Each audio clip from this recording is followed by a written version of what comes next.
Sidratil Muntaha. Di langit itu di-Isra dan di-Mi'rajkan oleh Allah. Inilah hal yang makanya Rasulullah di-Isra dan di-Mi'rajkan, yaitu tahun di mana Isra dan Mi'raj ini dikenal dengan tahun kesedihan atau yang dinamakan dengan Amul Huzni. Kenapa dinamakan dengan Amul Huzni? Karena ada dua orang yang luar biasa yang meninggalkan Rasulullah SAW yaitu wafat. Siapa? Yang pertama paman beliau, yang pertama Abu Thalib, paman yang selalu membackup dakwah Rasulullah, yang dengannya kafir Quraisy itu segan dan takut tidak bisa melukai Rasulullah SAW secara terang-terangan, tidak bisa menyakiti Rasulullah ketika ada paman. Nah, saat pamannya wafat, kafir Quraisy itu senang, gembira. Kenapa? Karena Rasulullah sudah tidak ada lagi backingan. Rasulullah sudah tidak ada lagi nge-backup dakwahnya. Inilah yang menyebabkan Rasulullah sedih.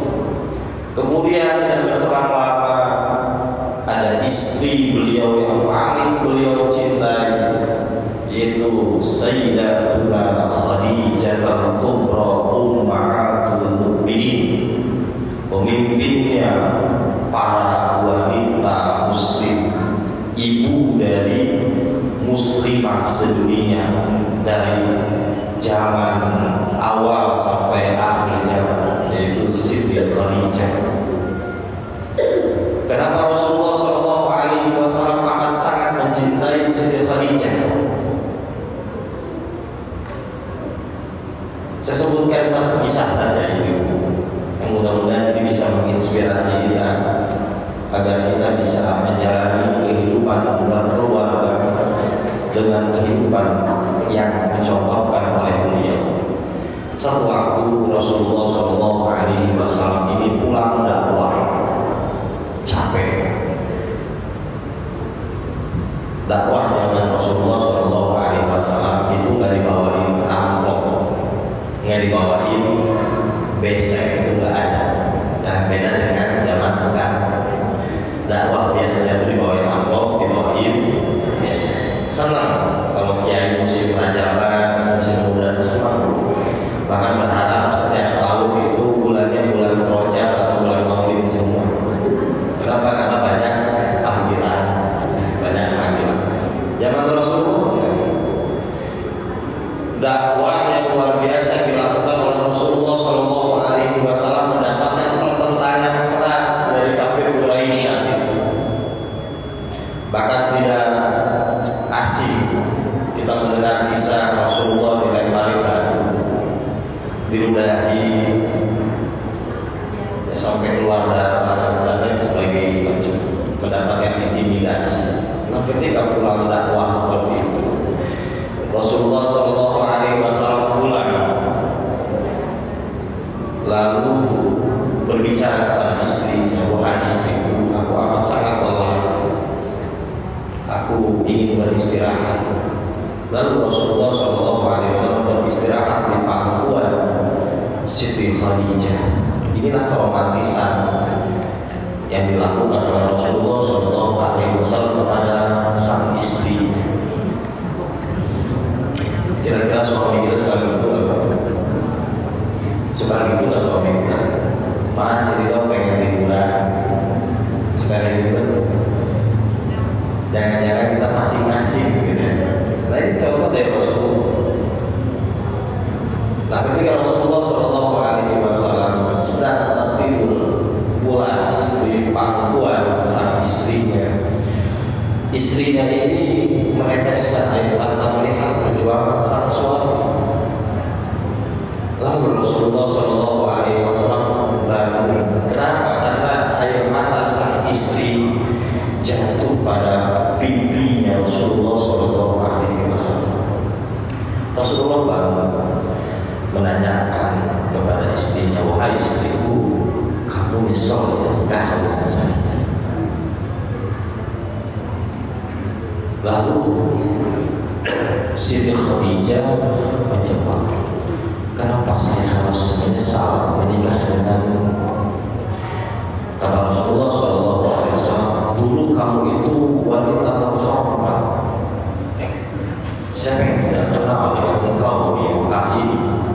Namun setelah menikah denganku, kehormatan itu hilang.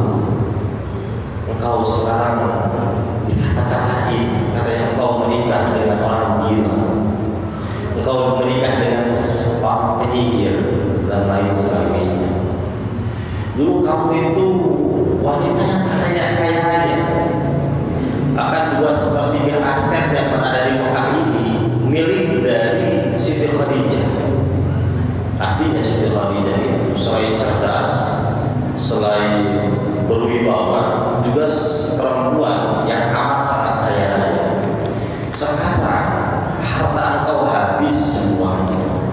Bahkan diriwayatkan ketika menyusui Siti Fatimah, yang keluar itu bukan lagi air susu, tapi yang keluar itu adalah darah.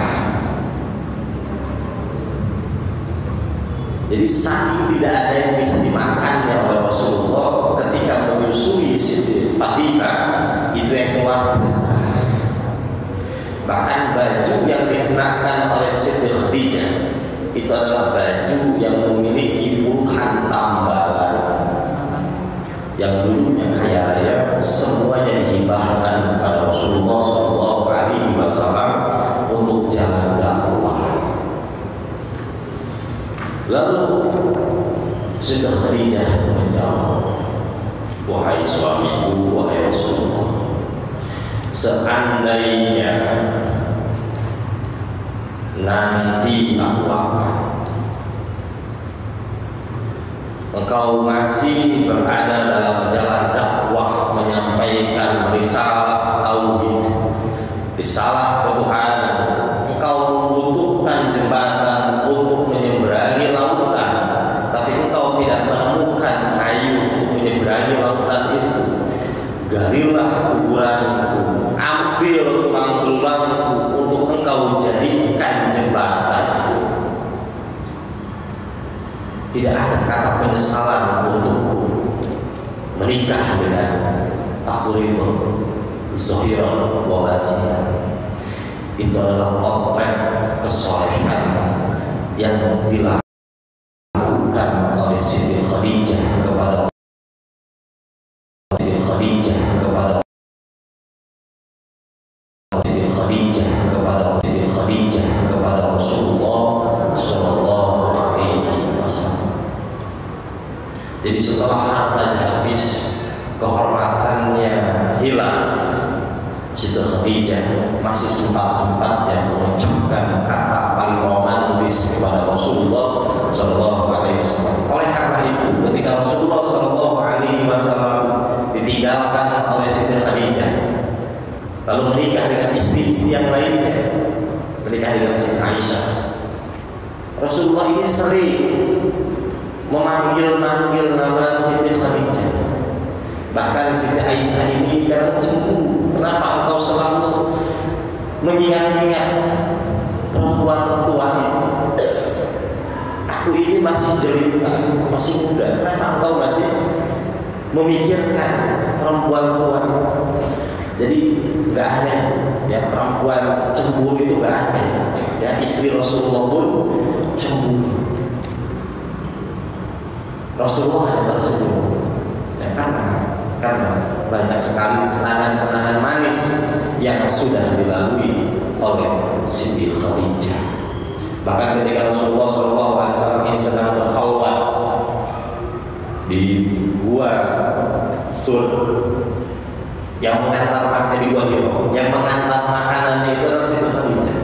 Kalau ibu-ibu pernah umroh ya, lalu kita pernah naik ke gua Hiro itu luar biasa jauhnya, dari bawah ke atas itu jauh. Nah bayangkan saat itu Siti Khadijah yang mengantar perbekalan itu. Saat semua orang tidak ada yang percaya kepada Rasulullah, Siti Khadijah yang awal-awal beriman kepada Rasulullah SAW. Jadi intinya begini, ketika kita ingin mempunyai laki-laki yang kuat, yang hebat, yang tangguh, maka ibu-ibu yang harus siap membackup dari belakang. Karena tidak ada laki-laki kuat tanpa ada perempuan yang hebat di belakangnya. Jadi jangan salahkan suami ibu itu aja, hobi musik, ya suka main burung tiap pagi gitu, sampai lupa istri. Jangan salahkan suami kita. Ya, lihatlah diri kita. Sudahkah kita menjadi perempuan yang tangguh, yang siap membackup suami kita? Kenapa? Balik lagi, suami yang hebat pasti ada peran istri yang kuat di belakangnya. Yang ini sudah dicontohkan oleh Sayyidatuna Khadijah kepada Rasulullah Shallallahu Alaihi Wasallam.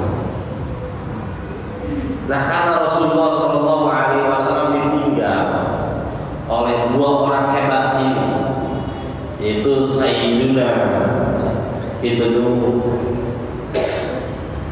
Abu Thalib, lalu ditinggalkan oleh istri beliau Siti Khadijah. Rasulullah Shallallahu Alaihi Wasallam berada dalam kegelisahan yang luar biasa, kesedihan yang luar biasa, ditambah saat itu ancaman, fitnah yang dilakukan oleh kafir Quraisy kepada Rasulullah dan para sahabatnya itu sedang gencar-gencarnya. Bahkan pada tahun itu juga Rasulullah Shallallahu Alaihi Wasallam beserta para sahabat itu diembargo. Tidak boleh ada interaksi sosial yang dilakukan oleh para sahabat kepada kafir Quraisy itu. Jadi Rasulullah SAW diblokade, makanan tidak boleh masuk, para sahabat tidak boleh keluar dari rumahnya masing-masing. Karena pada saat itu para pengikut yang Rasulullah SAW itu diblokade. Ini yang membuat hati Rasulullah SAW sedih. Ketika beliau ditinggalkan oleh orang-orang yang beliau cintai, ditambah melihat para sahabatnya itu benar-benar menghadapi kesulitan yang luar biasa. Sampai para sahabat itu ada yang makan rumput, ada yang makan akar untuk mengganjal kebutuhan sehari-hari. Allah Subhanahu wa Ta'ala tidak ingin melihat sang kekasihnya ini sedih. Maka Rasulullah Shallallahu Alaihi Wasallam diberikan hiburan oleh Allah. Dengan apa? Dengan cara diberikan wahana perjalanan Isra dan Mi'raj. Jadi ibu-ibu, ini rahasianya di sini. Ketika kita berada dalam kesedihan, ketika kita berada dalam puncak musibah, siap-siap ibu-ibu akan diberikan hiburan oleh Allah Subhanahu wa Ta'ala. Siap-siap, sebentar lagi kita akan dijemput oleh Allah untuk merasakan apa? Untuk merasakan hiburan dari Allah. Tapi caranya gimana? Caranya sebenarnya sudah dijelaskan oleh Rasulullah Shallallahu Alaihi Wasallam. Kalau Rasulullah Shallallahu Alaihi Wasallam, "Idza aradallahu bi'abdin khairan ibtalah." Apabila Allah Subhanahu wa Ta'ala mencintai seorang hamba, menginginkan kebaikan kepada seorang hamba, ibtalah, maka hamba tersebut akan diberikan musibah oleh Allah Subhanahu wa Ta'ala. Kita sering berpikir bahwa ketika dicintai oleh Allah, kita diberikan berbagai macam fasilitas-fasilitas kesenangan. Doa kita terkabul semua, anak baik semua, suami baik semua, ekonomi baik-baik saja.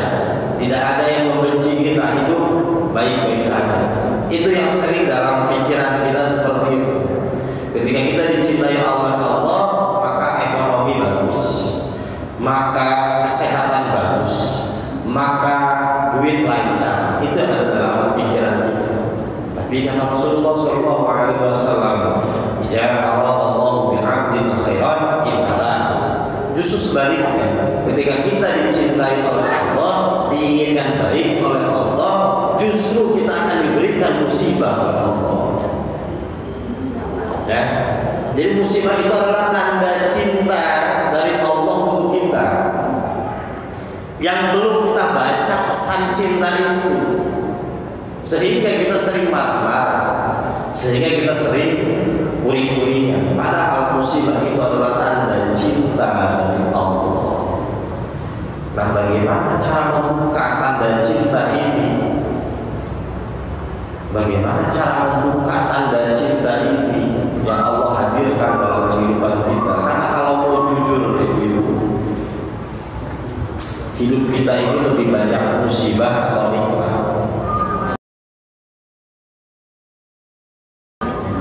Lebih banyak musibah atau nikmat? Benar, benar. Kita lepas, ya, kita lepas.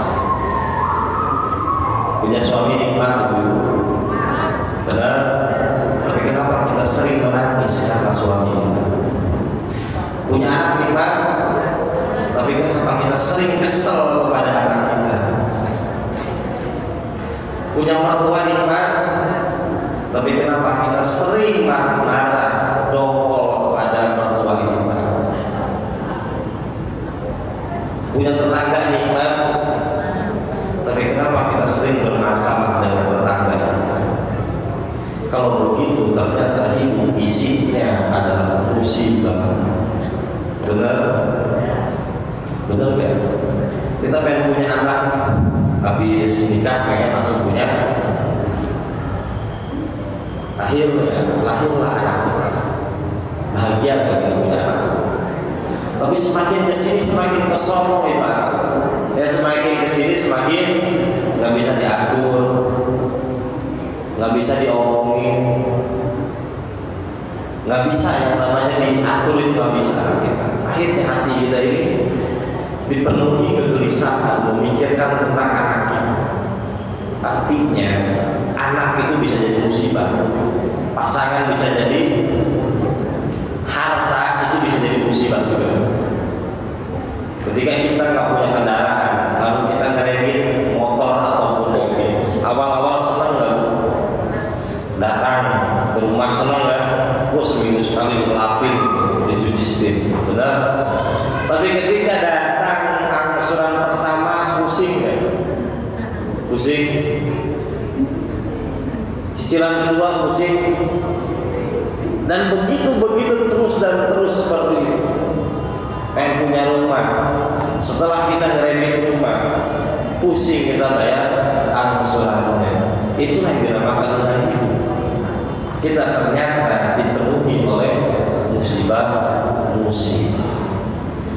Ini pertanyaannya, bagaimana musibah yang senantiasa hadir dalam kehidupan kita bisa konversi menjadi nilai kebaikan? Ternyata caranya dijelaskan oleh Tuan Syekh Abdul Qadir Al-Zailani. Beliau punya satu kitab, namanya kitab Futuhul Ghaib. Di kitab itu dijelaskan begini: apabila Allah mencintai seorang hambanya, maka hambanya tersebut akan diberikan musibah oleh Allah. Jadi ini senada dengan hadis dari Rasulullah Shallallahu Alaihi Wasallam. Ketika kita diberikan musibah oleh Allah, cara yang pertama kali yang akan kita lakukan itu ngapain kira-kira? Kita pasti akan mencoba mengeluarkan musibah tersebut dalam diri kita dengan cara kita sendiri. Kenapa? Karena kita merasa bisa, merasa mampu, merasa pintar, merasa diri kita ini kuat.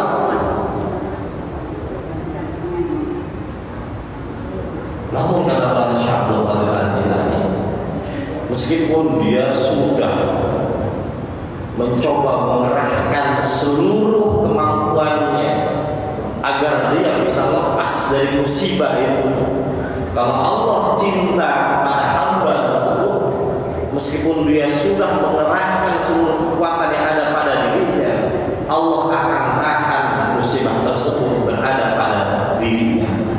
Jadi meskipun kita mati-matian mencoba keluar dari musibah tersebut, kita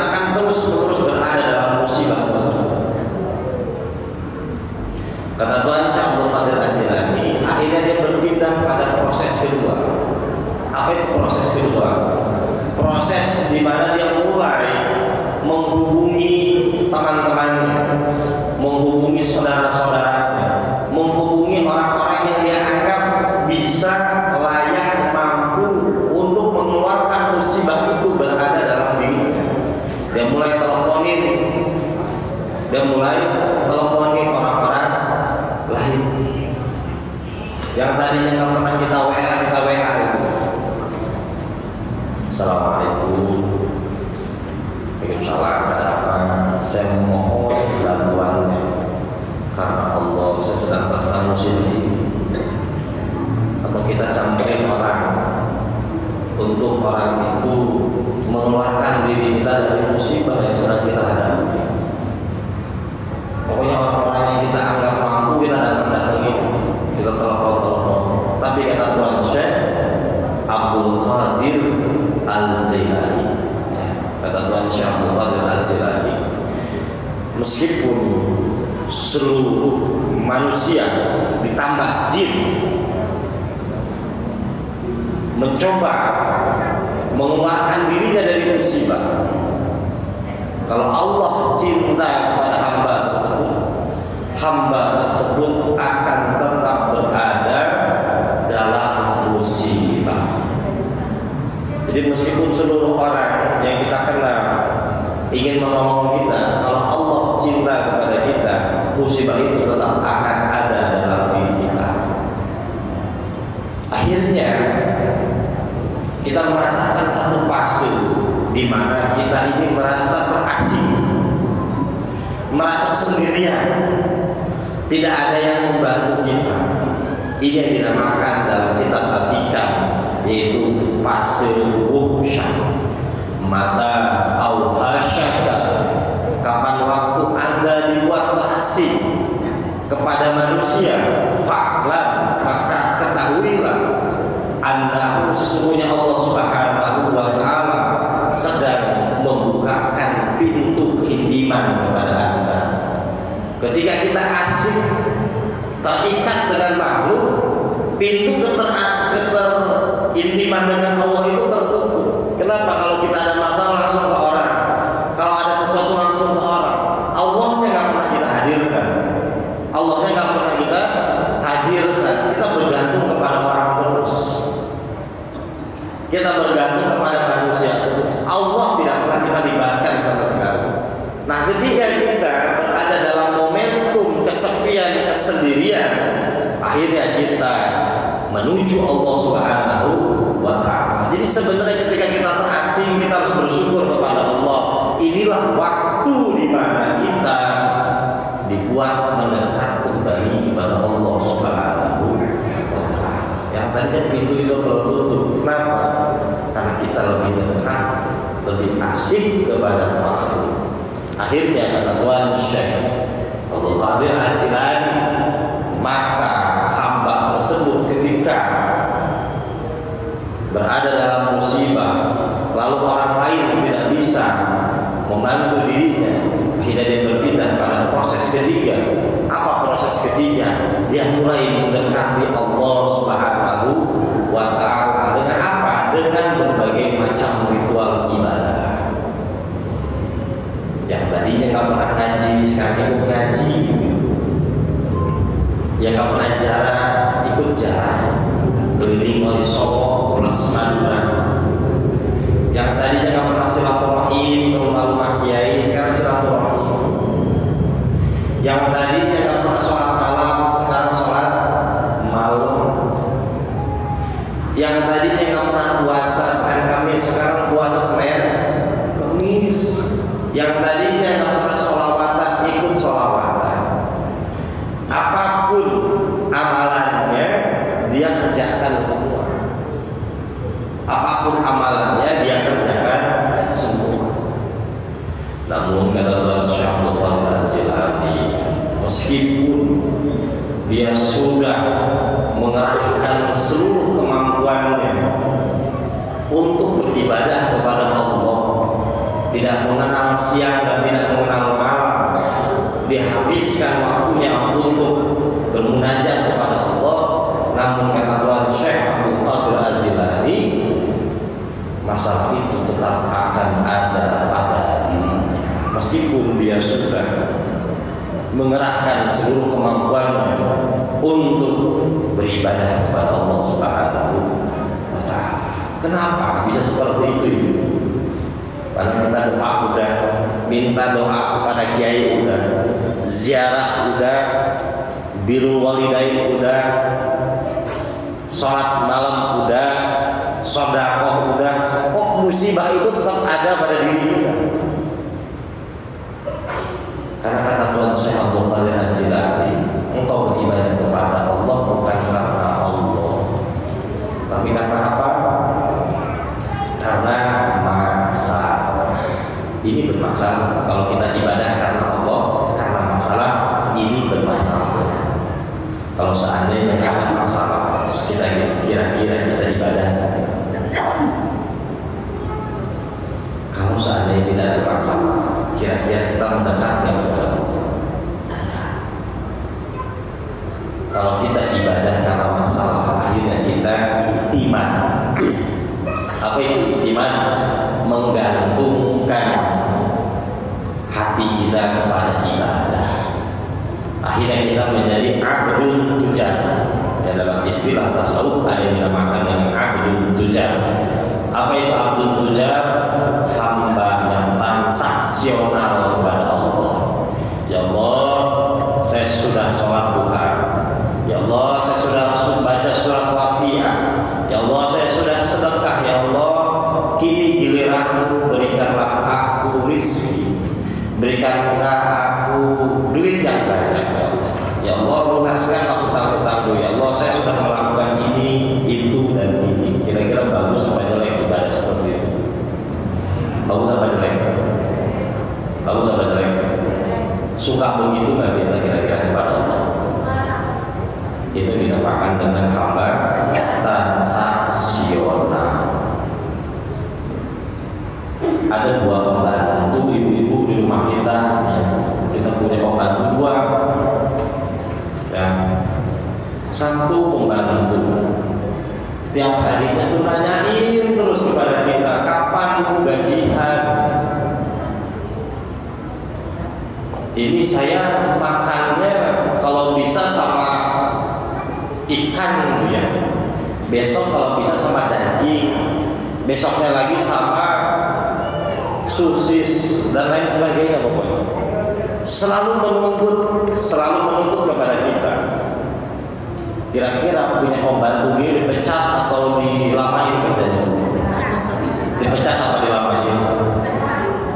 Ada hamba dia nggak pernah namanya nanyain gaji, itu nggak pernah nanyain fasilitas, itu nggak pernah. Yang dia lakukan hanya bekerja dan bekerja. Tidak pernah sama sekali nanyain gaji. Kira-kira kalau punya pembantu ini disayang apa dipecat? Kalau rumahnya jauh kita fasilitasin enggak?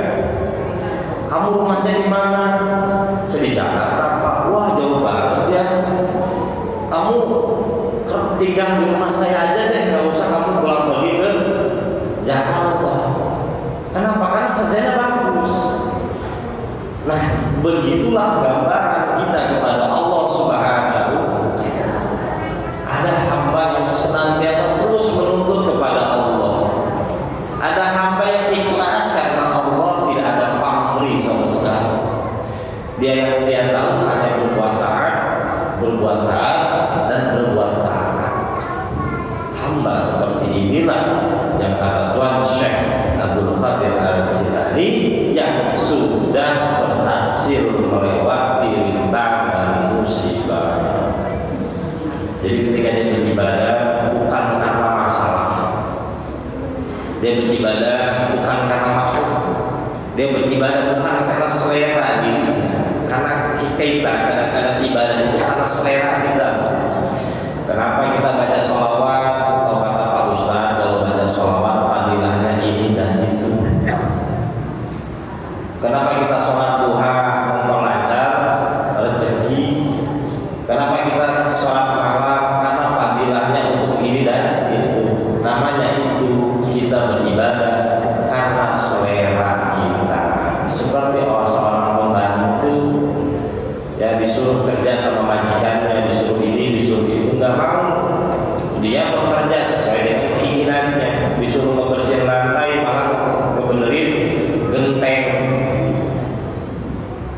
disuruh nyuci piring malah dia nyuci motor, kayak gitu.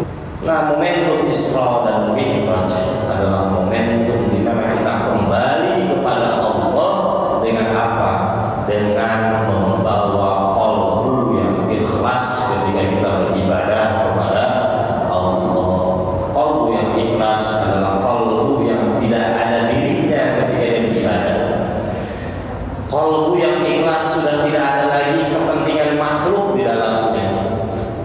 Qalbu yang ikhlas bukan karena masalah ketika dia beribadah, tapi karena semata-mata karena Allah Subhanahu wa ta'ala. Mudah-mudahan Allah Subhanahu wa ta'ala memberikan kita qalbu yang ikhlas, qalbu yang bersih dari segala sesuatu selain Allah Subhanahu wa ta'ala. Nah, cara membersihkan qalbu kita itu ada dua, ya, ada dua, mudah-mudahan ini bisa menjadi pegangan kita. Bedanya orang bodoh dengan orang cerdas itu cuma satu. Orang bodoh dia membersihkan dulu penampilan zahirnya, membersihkan dulu penampilan zahirnya. Dia beli skincare yang mahal, ya, skincare ya, membeli ini dan itu untuk memperbaiki zahirnya.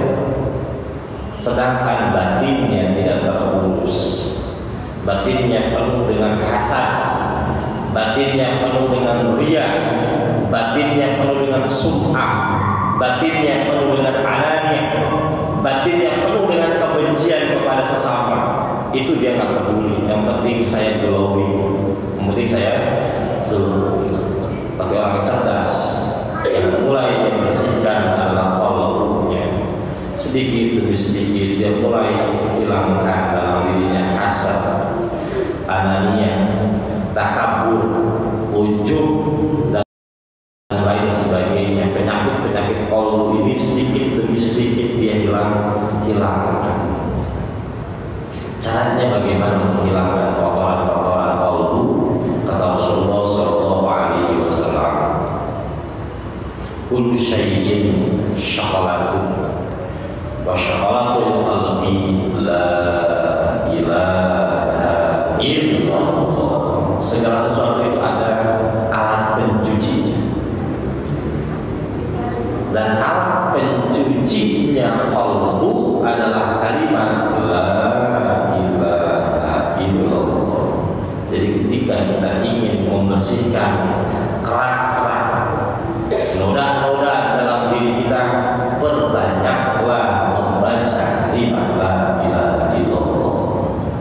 Minimal sehari semalam itu 100. Minimal sehari semalam itu 100. Ini bisa didawamkan oleh ibu di rumah.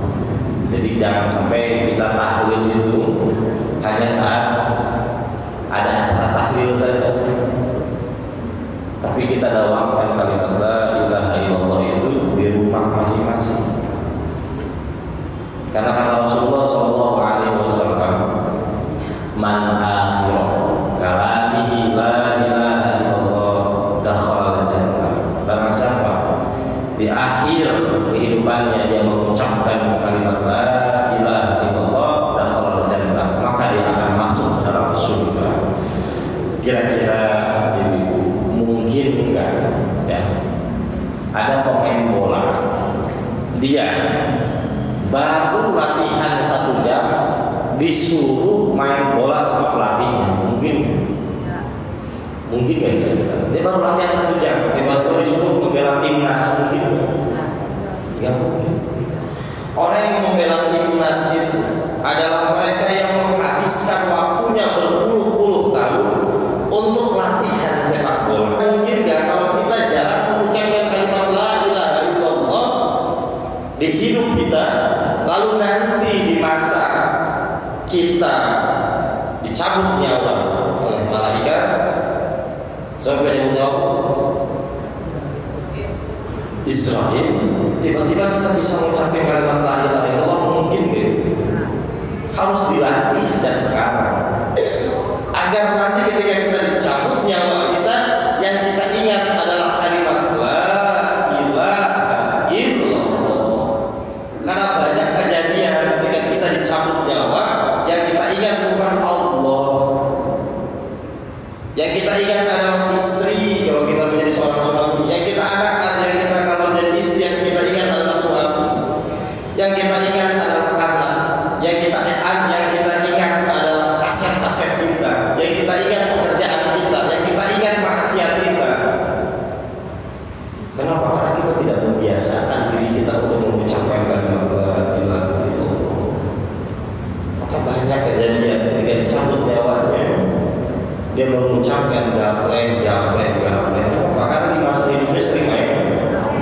Q.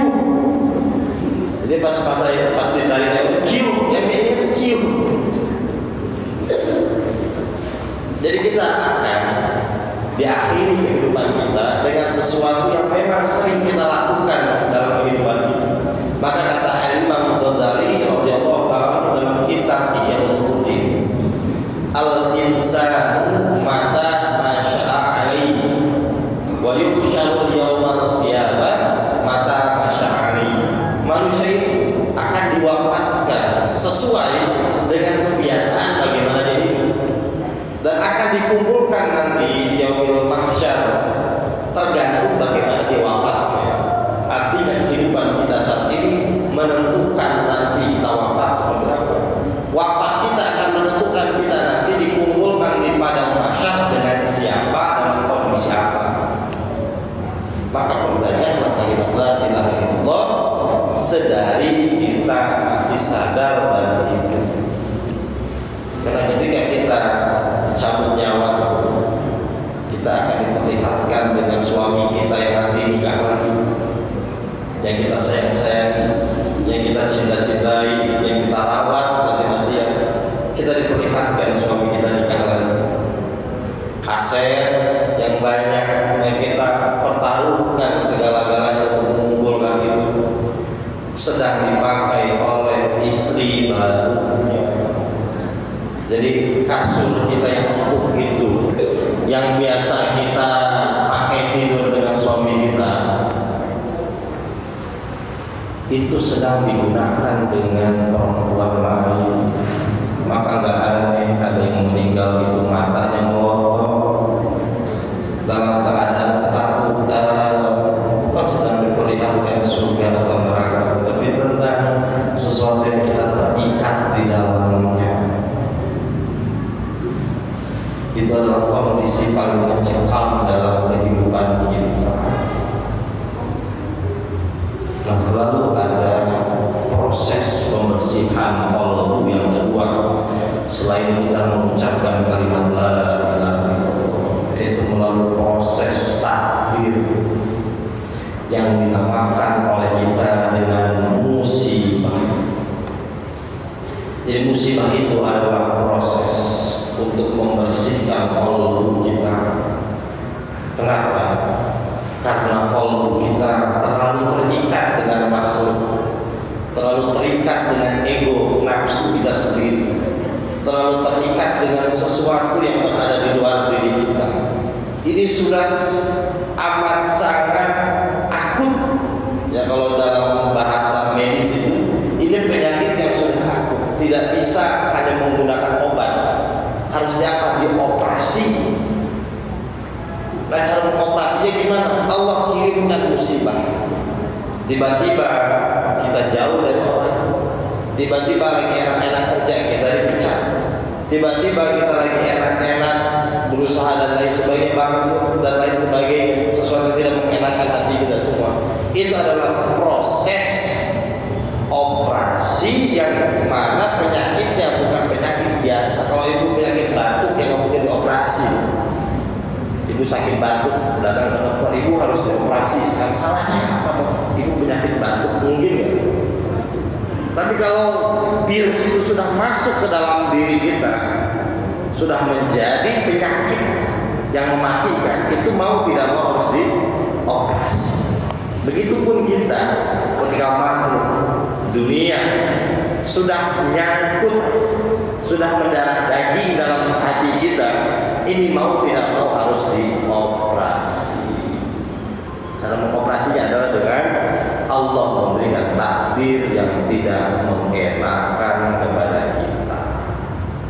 Agar apa? Agar kita tidak terlalu terikat, agar kita tidak terlalu melekat dengan makhluk dan dunia. Karena Allah sayang kepada kita, Allah cinta kepada kita, sehingga Allah mengoperasi kalbu kita, sehingga Allah membersihkan kalbu kita dari segala sesuatu selain Allah. Karena kalbu ini adalah rumahnya Allah. Ya. Qalbul mu'minin baitullah. Rumahnya Allah adalah kalbu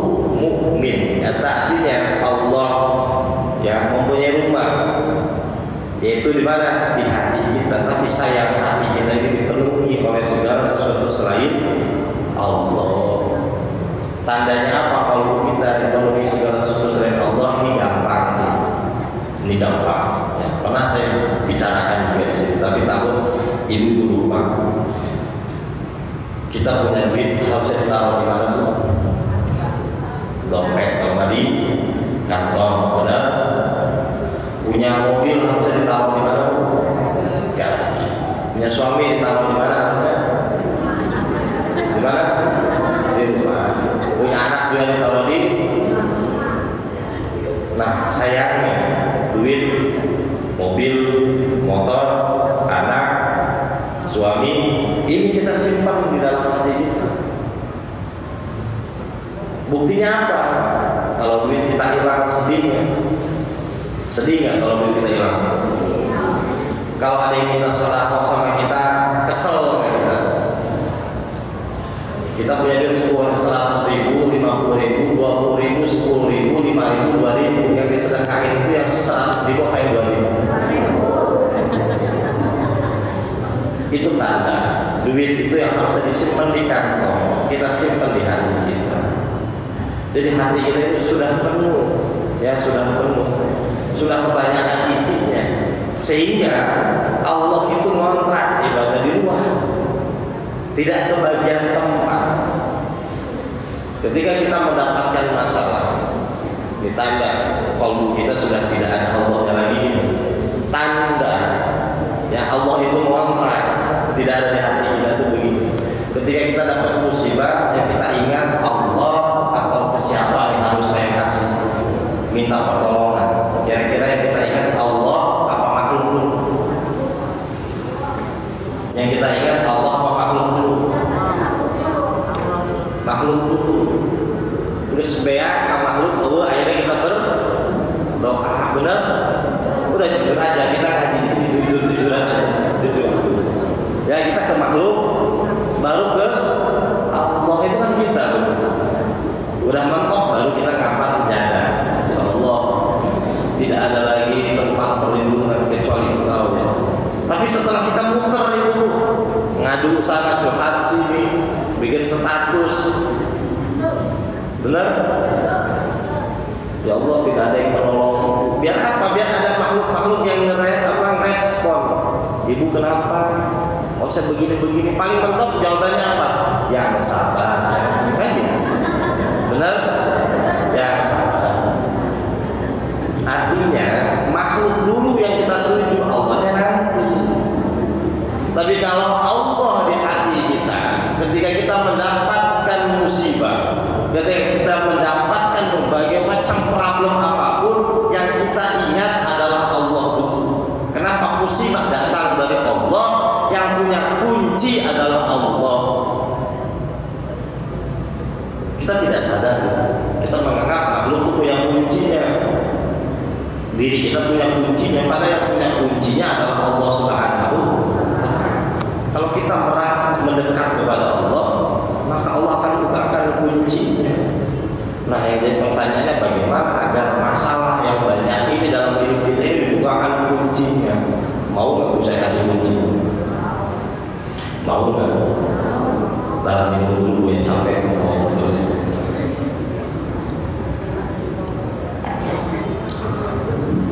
Ternyata ibu-ibu rahimahullah, kuncinya sudah Allah berikan. Di mana? Di Al-Quran. Kita sering baca Al-Quran, cuma hanya sekedar membaca sehingga kehilangan makna. Padahal dalam Al-Quran Allah Subhanahu wa Ta'ala sudah menjelaskan tentang apa? Tentang cara membuka kunci. Ibu-ibu buka surat Al-Baqarah. Di situ cari ayatnya. A'udzubillahi minasyaitonir rajim. Wasta'inu bis-sabri. Mintalah pertolongan kalian semua kepadaku dengan dua cara. Bis-sabri was-salah. Jadi pelajaran mahal dari Isra dan Mi'raj adalah dua, sabar dan sholat.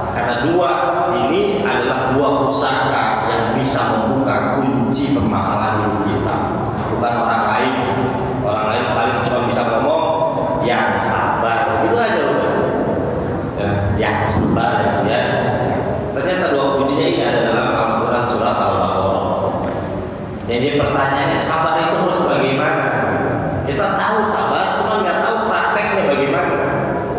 Saya sudah sabar Pak Ustaz, tapi sambil marah-marah. Saya sudah sabar Pak Ustaz, tapi sambil dongkol.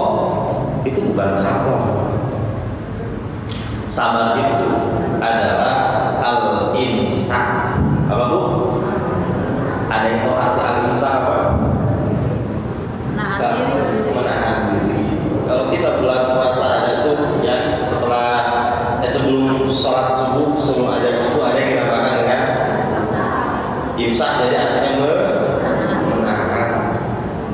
Apa yang disebut dengan menahan? Kita bisa melakukan itu, tapi kita nggak lakukan. Kita bisa nggak makan di bulan puasa di tengah hari? Bisa nggak? Bisa. Tapi kenapa kita nggak makan? Karena kita sedang berpuasa. Karena puasa itu artinya juga imsak, menahan. Sama seperti sabar, ya, sama seperti sabar. Kita bisa melakukan ini dan itu, tapi kita tidak memilih melakukan ini dan itu. Jadi apa yang dimaksud dengan puasa? Apa yang dimaksud dengan sabar? Sabar itu adalah al-imsak, menahan. Ada 3 yang harus kita tahan ketika kita sedang menghadapi musibah. Nah ini mudah-mudahan bisa dipraktekkan oleh di pulang ngaji di Al-Hiria. Setidaknya suami kita itu teraneh-aneh, terkaget-kaget pada kita. Kok setelah pulang dari Al-Hiria makin kalem ini istri saya? Kok setelah pulang dari Al-Hiria makin penyabar? Minimal itu, minimal bikin suami kita tuh aneh, ya. Minimal bikin suami kita aneh, bikin anak kita aneh, ya. Karena kita, kenapa? Karena kita sudah tahu ilmunya sabar. Jadi ketika kita bersabar, ada 3 hal yang harus kita tahan. Yang pertama, al-imsakul lisan anil suhti, menahan lisan dari suhti. Suhti itu melakukan perkataan-perkataan yang tidak penting, melakukan atau mengucapkan kata-kata yang tidak perlu. Kebiasaan kita kan seperti itu. Astagfirullahaladzim. Ya, saya istighfar tapi sambil kesel. Nah itu tahan. Ya, namanya silent, diam, tidak menceritakan masalah kepada siapa-siapa. Tahan dulu. Yang kedua, al-imsaku qalbi anis saqwa, menahan qalbu kita dari apa? Dari dongkol, kesel kepada orang, kepada keadaan, kepada Allah Subhanahu. Tahan qalbu kita untuk tidak kesel. Ya. Nggak apa-apa sambil nggak ada rebek, saking ini ya, saking kesel. Itu adalah cara untuk menahan sabar. Yang ketiga adalah al-imsakul jawari anil mukhalafah, menahan anggota tubuh kita dari perbuatan-perbuatan yang membuat kita jauh dari syariat, atau membuat menahan diri kita dari sesuatu perbuatan yang bertentangan dengan syariat. Ketika ibu mampu melakukan 3 hal ini ketika kita bersabar, itu yang dinamakan dengan sabar. Mulut diam, hati tenang, jasad taat, itu yang dinamakan dengan sabar. Jadi ketika mendapatkan masalah, diam dulu, diam dulu. Balik lagi kita kepada pemahaman dalam surat Al-Baqarah juga.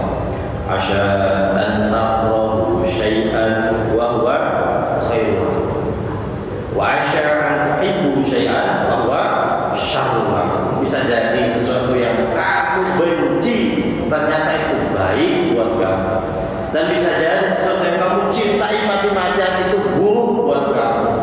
Balik pada pemahaman itu kalau kita mau sabar. Ya Allah, saya tahu itu gak enak, tapi bisa jadi ini yang terbaik untuk saya. Dan saya tahu setiap takdir ini berasal darimu, dan tidak mungkin ada satu takdir pun yang membuat aku terlempar, aku terhina. Dan aku tahu ini pasti yang terbaik untuk. Balik pada pemahaman seperti itu agar kita mendapatkan sabar. Nah setelah sabar kita lakukan itu, yang perlu kita lakukan yang kedua itu apa?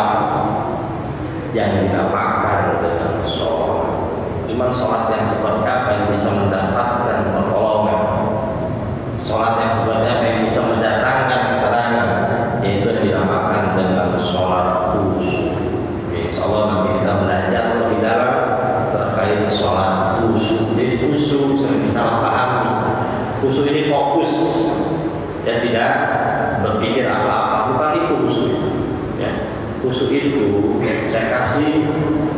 sedikit bocoran.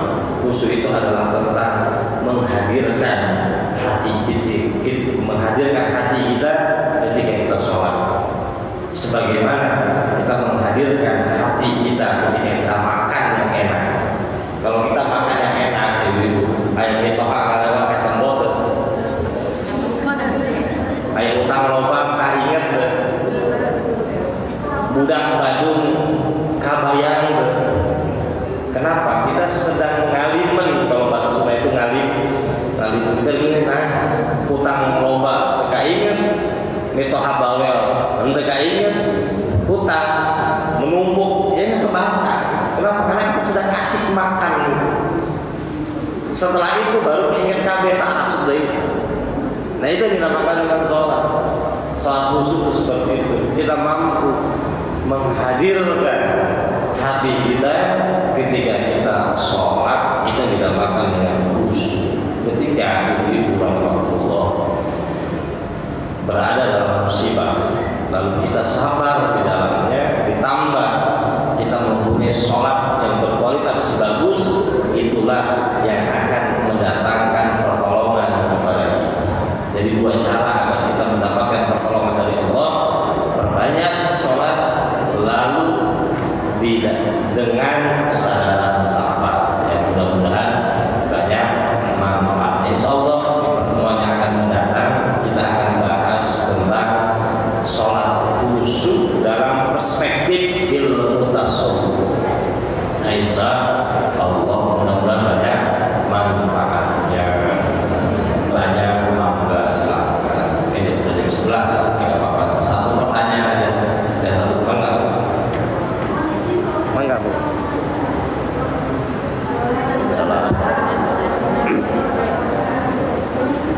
Siapa?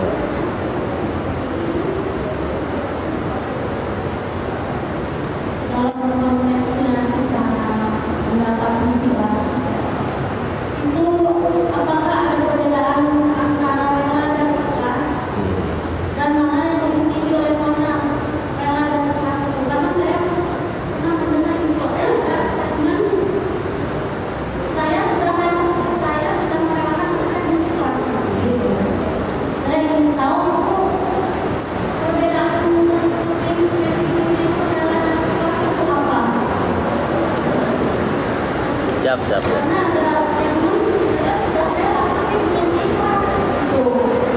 Baik. Ini pertanyaan bagus. Jadi rela itu dalam bahasa tasawuf dinamakan dengan ridho.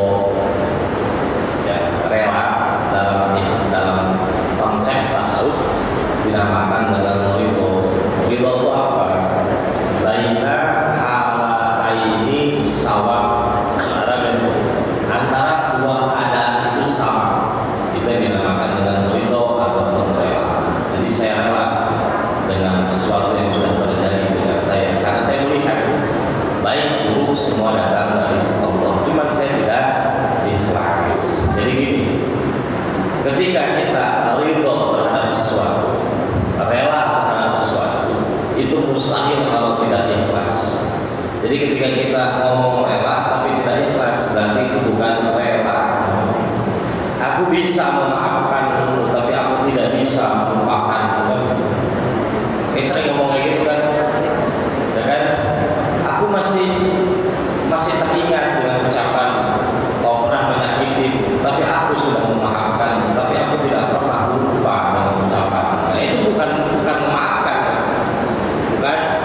Jadi sebenarnya gini, ibu-ibu rahimahullah, ketika kita memaafkan orang lain yang menyakiti kita, sebenarnya itu tidak ada kaitan dengan orang yang menyakiti kita. Ketika kita mengikhlaskan, merelakan sesuatu yang sudah terjadi, hal-hal yang buruk dalam masa lalu kita, sebenarnya kita sedang menyayangi diri kita sendiri. Ketika kita ikhlas, ridho dengan segala sesuatu yang telah terjadi, sebenarnya kita sedang menyayangi diri kita sendiri. Kenapa? Ketika kita ada benci, ada perasaan tidak suka, ada perasaan dendam kepada orang lain, sebenarnya kita sedang membakar diri kita sendiri. Jadi dengan ridho, dengan ikhlas, sebenarnya kita sedang menyayangi diri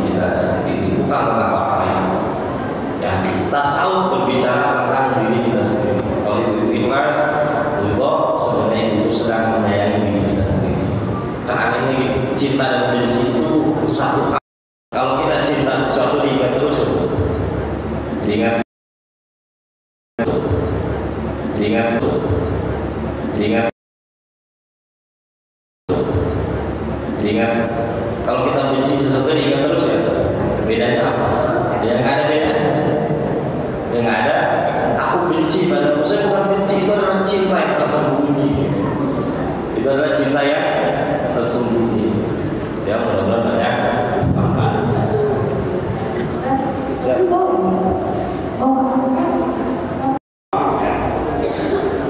Jadi dalam rangka ya gini, kita harus punya kesadaran begini. Omongan jelek, kebencian, hinaan itu diibaratkan pupuk. Ya pupuk. Kalau pupuk itu bagus atau jelek? Sesuatu yang bagus sampai sesuatu yang jelek. Kalau sesuatu yang jelek kan dari kotoran, ya. Tapi hasilnya bagus ya buat tanaman. Jadi hinaan, cacian itu tidak berubahnya seperti itu. Dia menumbuhkan kesadaran kita kepada Allah. Kalau seandainya dengan hinaan kita semakin dekat kepada Allah, dengan cacian kita semakin dekat kepada Allah, itu bagus atau buruk? Bagus ya, udah pandangnya seperti itu. Jadi tidak ada sesuatu yang lewat dalam diri kita. Kebenciannya apapun itu ikhlaskan, lupakan aja. Karena itu adalah pupuk untuk menumbuhkan tanaman ruhaniah kita agar kita semakin dekat kepada Allah. Kalau kita terus terikat dengan omongannya, terus terikat dengan orangnya, selama-lamanya kita tidak akan pernah tumbuh. Inilah yang menyebabkan doa kita jarang terkabul. Kenapa? Masih ada dendam kepada orang lain. Ya, dan kita harus ingat dia ngomong kayak gitu yang menggerakkan siapa kira-kira? Bisa nggak dia ngomong sendiri, gerak sendiri? Lalu yang ngomong siapa sebenarnya? Sebenarnya Allah meminjam lisannya untuk ngata-ngatain kita, gitu. Memang berat, saya tahu, tapi lebih berat lagi kalau kita tidak memaafkan. Berat nih hati kita, karena terlalu banyak amarah, benci, orang itu terlalu parah kita. Tapi yakin lebih berat kalau kita tidak memaafkan. Kenapa? Nanti kita tidak pernah bertumbuh. Kesadaran kita tidak pernah bertumbuh, spiritual kita itu tidak pernah bertumbuh, karena kita selalu terikat dengan orang itu. Jadi lupakan, yang lupakan, balik lagi kepada diri kita sendiri. Seperti itu. Mangga.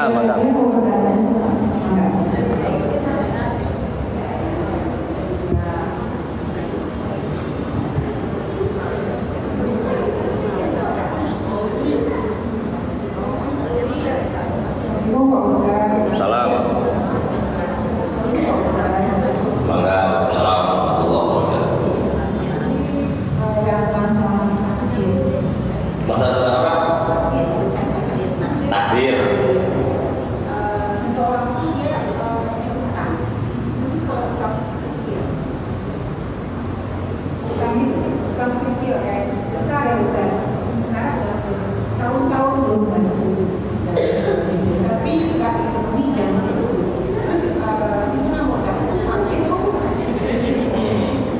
Ya, apapun yang terjadi semuanya adalah takdir.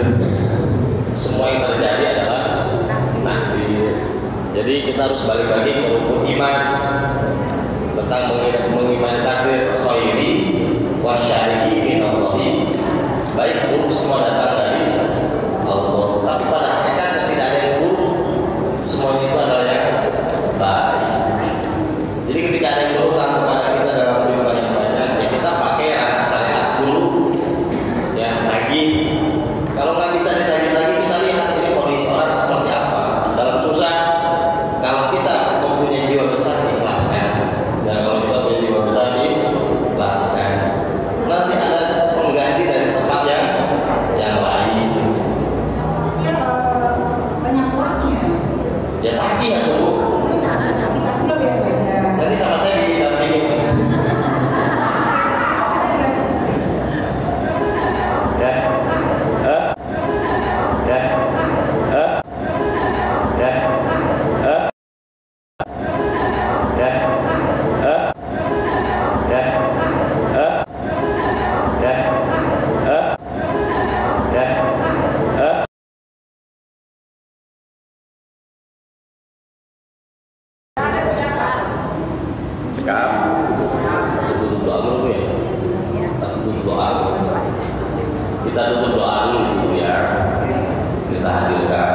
hati dan pikiran kita sama-sama bertawajuh dan berdoa kepada Allah Subhanahu wa taala. Mudah-mudahan pengajian kita pada siang hari ini Allah berikan kemanfaatan kepada diri kita sehingga